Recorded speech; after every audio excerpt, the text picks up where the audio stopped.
जय माताजी मित्रों, पहला ले लेना है मरचा, बटेका, 2 डूंगળી લઈ લેવાની છે, 1 ટમાટું. પછી તેને મસ્ત ફ્રેશ કરી દેવાના છે, ધોઈ નાખવાના છે સારી રીતે ધોઈ જાય એટલે લઈ લેવાના. પછી એને સમારી નાખવાના, ઝીણા ઝીણા ટુકડા કરી દેવાના. પછી ટમાટું આવી ગયું, ટમાટરને ઝીણા ઝીણા ટુકડા કરી દેવાના. પછી આવી ગઈ બટેકાના ઝીણા ઝીણા ટુકડા કરી દેવાના. પછી આવી ગઈ ડુંગળીના ઝીણા ઝીણા ટુકડા કરી દેવાના. તો જુઓ બધું રેડી થઈ ગયું છે. ચાલો સાહેબ બનાવવા. તપેલું લઈ લીધું, સમસો લઈ લીધો. આ છે આપણો દેશી ચૂલો.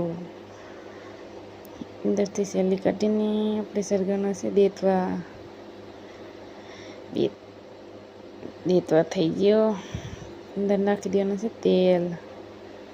પછી રાઈ નાખી દેવાની છે. પછી નાખવાના છે બટેકા નાખી દેવાના છે. પહેલાં બટેકા છે જેમ એનો રંગ બદલાય પછી નાખી દેવાના મરચાં. પછી આવી છે ડુંગળી, ટમેટા,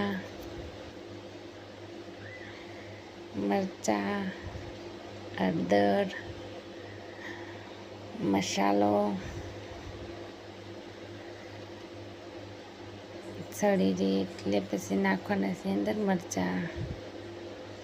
અંદર પાણી રેડી દઈશું.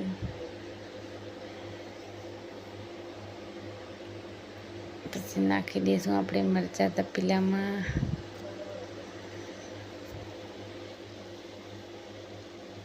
મરચાં સળી દેતા ઊંધી આપણે વાટવાની. જો હવે મરચાં સળી દેવાયા છે. જો રંગ બદલી ગયો આખે. પછી રેડી દેવાનું પાણી. પછી નાખી દેવાનું મીઠું. પછી આપણે ધોઈ દેવા નાખવાના છે ચોખા. 2 વાટકી ચોખા લઈને આપણે ધોઈ નાખવાના છે ચોખા. સારી રીતે ચોખા ધોઈ નાખવાના છે. જુઓ ચોખા ધોઈ જાય પછી આપણે નાખી દેવાના છે તપેલામાં. પાણીમાં ઉભરાણ આવી જાય મસ્તીકનું સારી રીતે. પછી અંદર નાખી દેવાના ચોખા.